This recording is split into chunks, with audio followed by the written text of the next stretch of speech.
प्रधानमंत्री नरेंद्र मोदी ने रविवार को 75 जिलों में 75 डिजिटल बैंकिंग इकाइयां राष्ट्र को समर्पित की हैं। बता दें कि पीएम मोदी ने जम्मू कश्मीर की 2 डिजिटल बैंकिंग इकाइयों समेत कुल 75 डिजिटल बैंकिंग इकाइयों का वीडियो कॉन्फ्रेंस के जरिए उद्घाटन किया है।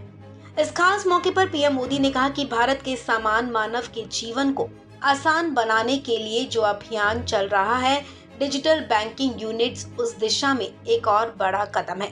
ये एक ऐसी विशेष बैंकिंग व्यवस्था है जो कम से कम इंफ्रास्ट्रक्चर में ज्यादा से ज्यादा सेवा देने का काम करेगी। पीएम मोदी ने कहा कि इकाइयां वित्तीय समावेश का विस्तार करेंगी और नागरिकों के बैंकिंग अनुभवों को बेहतर बनाएंगी। उन्होंने कहा कि सरकार ने वंचितों की सेवा करने की अपनी प्रतिबद्धता के तहत बैंकों को गरीबों के घरों तक पहुंचाने की पहल की है।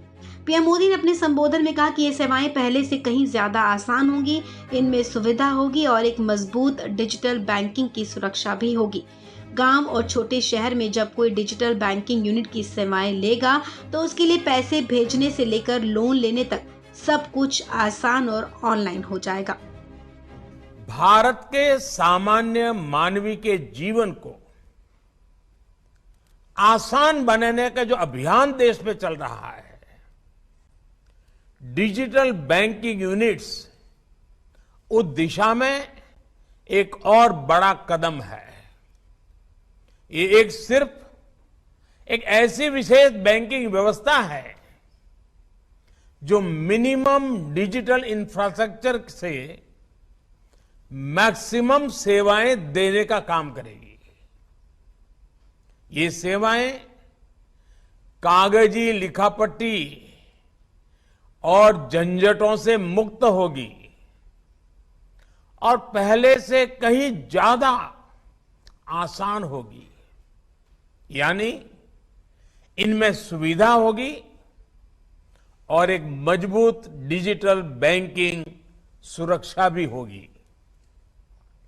गांव में, छोटे शहर में कोई व्यक्ति जब डिजिटल बैंकिंग यूनिट की सेवाएं लेगा तो उसके लिए पैसे भेजने से लेकर लोन लेने तक सब कुछ आसान हो जाएगा, ऑनलाइन हो जाएगा। आपको बता दें, डिजिटल बैंकिंग यूनिट्स एक specialised fixed point business unit है।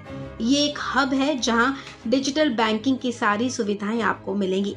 ये एक सेल्फ सर्विस पेपरलेस सिस्टम है। इसमें किसी भी वक्त आप सारी सुविधाओं का लाभ उठा सकते हैं। इन डिजिटल बैंकिंग इकाइयों में ग्राहक बचत खाता खोलने, अपने खाते में बची राशि पता करने, पासबुक प्रिंट कराने, पैसे भेजने के अलावा क्रेडिट डेबिट कार्ड और कर्ज के लिए आवेदन जैसे काम कर सकेंगे। आपको बता दें कि वित्त मंत्री निर्मला सीतारमण ने वित्त वर्ष 2022-23 के बजट में देश भर के 75 जिलों में डिजिटल बैंकिंग इकाइयां स्थापित करने की घोषणा की थी। उन्होंने कहा था कि देश की आजादी के 75 साल पूरे होने के मौके पर 75 डिजिटल बैंकिंग इकाइयां खोली जाएंगी। और आज प्रधानमंत्री मोदी ने 75 डिजिटल बैंकिंग इकाइयों का उद्घाटन कर दिया है।